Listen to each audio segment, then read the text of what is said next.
स्वागत है। आज हम भारत के आयकर कानून में हुए एक बहुत बहुत बड़े बदलाव पर बात कर रहे हैं।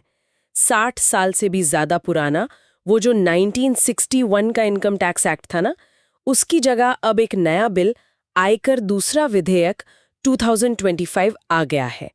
तो हमारे पास इस पर काफी जानकारी है और हम कोशिश करेंगे कि इसकी जो सबसे अहम बातें हैं वो निकालें कि भाई ये बदलाव क्यों हुआ, असल में क्या बदला है और हम जैसे आम भारतीय नागरिकों के लिए इसके मायने क्या हैं। तो चलिए इसको जरा खोलकर देखते हैं। ये सिर्फ कोई छोटा मोटा सुधार नहीं लग रहा है कि पूरी टैक्स व्यवस्था को आसान, ज्यादा पारदर्शी और हाँ, आज के डिजिटल जमाने के हिसाब से बनाने की कोशिश है। बिल्कुल। देखिए, वो जो 1961 का कानून था, वो उस वक्त के हिसाब से बना था। तब की अर्थव्यवस्था अलग थी, इनकम कम थी, सर्विस सेक्टर उतना बड़ा नहीं था, टेक्नोलॉजी तो थी ही नहीं, समझ लीजिए। पर जैसे जैसे समय बदला, अर्थव्यवस्था बदली, कानून में सैकड़ों संशोधन होते गए, नई नई धाराएं जुड़ती गईं। नतीजा एक बहुत ही उलझावा जाल बन गया। 800 से ज्यादा धाराएं थीं। 800? बाप रे। हाँ, तो आम टैक्स पेयर के लिए बहुत मुश्किल हो गया। हाँ, मैं समझ सकती हूँ।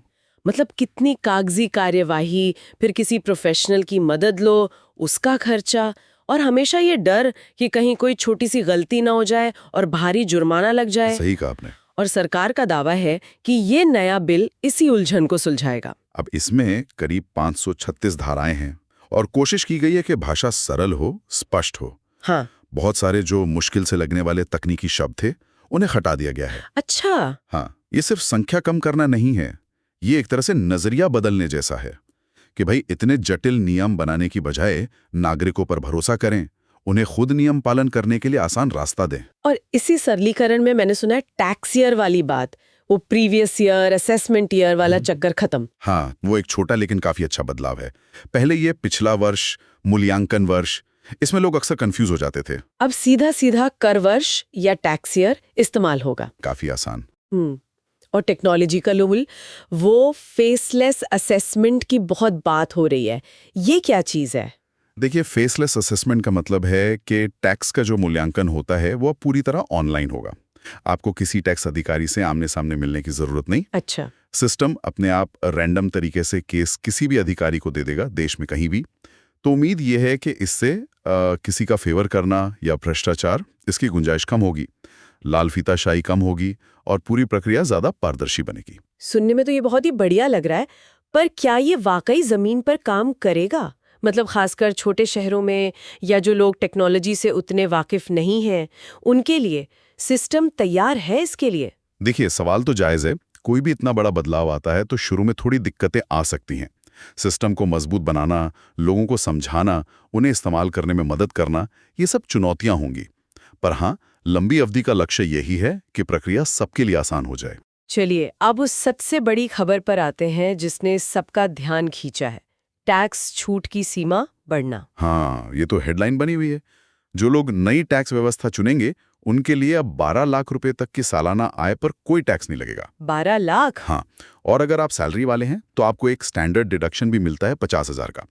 तो उसे मिलाकर आपकी टैक्स फ्री इनकम 12,75,000 रुपए तक हो सकती है। वाह, ये तो बहुत बड़ी राहत है, खासकर मिडिल क्लास परिवारों के लिए। बिल्कुल, सीधा सीधा पैसा बचेगा उनके हाथ में, खर्च करने के लिए या बचत करने के लिए। अच्छा, ये तो सैलरी वालों की बात हुई। और बाकी इनकम सोर्सेज का क्या? जैसे किसी को किराए से इनकम आती है या निवेश से? हाँ, उसमें भी स्पष्टता लाने की कोशिश की गई है। जैसे किराए की आय पर जो 30% का स्टैंडर्ड डिडक्शन मिलता था, वो जारी रहेगा। कैपिटल गेन्स, मतलब प्रॉपर्टी, शेयर, म्यूचुअल फंड बेचने पर जो मुनाफा होता है, उसके टैक्स नियमों को भी साफ किया गया है। और हाँ, 2026 तक एक खास छूट की बात भी है। अच्छा। और तो और क्रिप्टो जैसी जो नई डिजिटल चीजें हैं, उन पर टैक्स कैसे लगेगा, इसका भी प्रावधान है। और टीडीएस रिफंड, वो भी एक सिरदर्द होता था कई बार। हाँ, टीडीएस यानी जो टैक्स पहले ही कट जाता है सोर्स पर, उसके रिफंड की प्रक्रिया को भी आसान बनाने की बात है। पहले इसमें काफी टाइम लगता था, दिक्कतें आती थीं। अब उम्मीद है कि रिफंड जल्दी और आसानी से मिलेगा। तो कुल मिला के लग रहा है कि उलझन कम होगी, ज्यादातर काम ऑनलाइन हो जाएगा, जिससे लोगों का टाइम भी बचेगा, पैसा भी, बार बार दफ्तरों के चक्कर काटना, एजेंट का खर्चा, ये सब शायद कम हो। हाँ, और छोटे बिजनेसमैन हैं, फ्रीलांसर हैं, उनके लिए भी नियम आसान होने की बात है। बेवजह नोटिस आने की संभावना कम होगी, ऐसा कहा जा रहा है। अगर हम इससे थोड़ा और बड़े पैमाने पर देखें तो ये सिर्फ टैक्स रेट या नियम बदलने की बात नहीं है ना? बिल्कुल नहीं। ये एक कोशिश है सरकार और टैक्स पेयर के बीच भरोसे का रिश्ता बनाने की।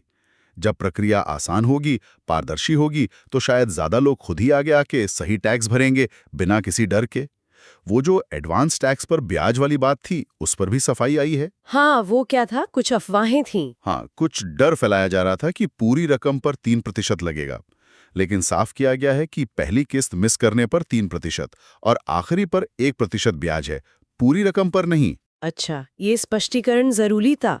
मतलब अब टैक्स फाइल करना शायद उतना डरावना न लगे।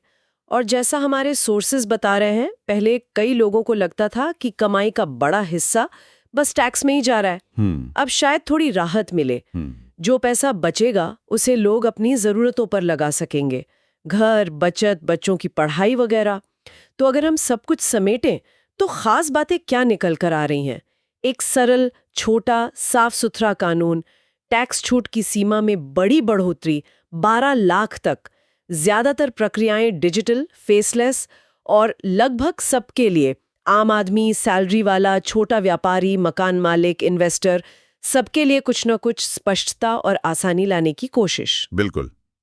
ये सब देखते हुए मेरे मन में एक सवाल आ रहा है कि ये जो सरलीकरण हुआ है और लोगों के हाथ में थोड़ी ज्यादा डिस्पोजेबल इनकम आएगी, इसका आगे चलकर हमारी बचत पर, निवेश के पैटर्न पर और यहां तक कि देश में एंटरप्रेन्योरशिप यानी नए बिजनेस शुरू करने के रुझान पर कैसा असर पड़ सकता है?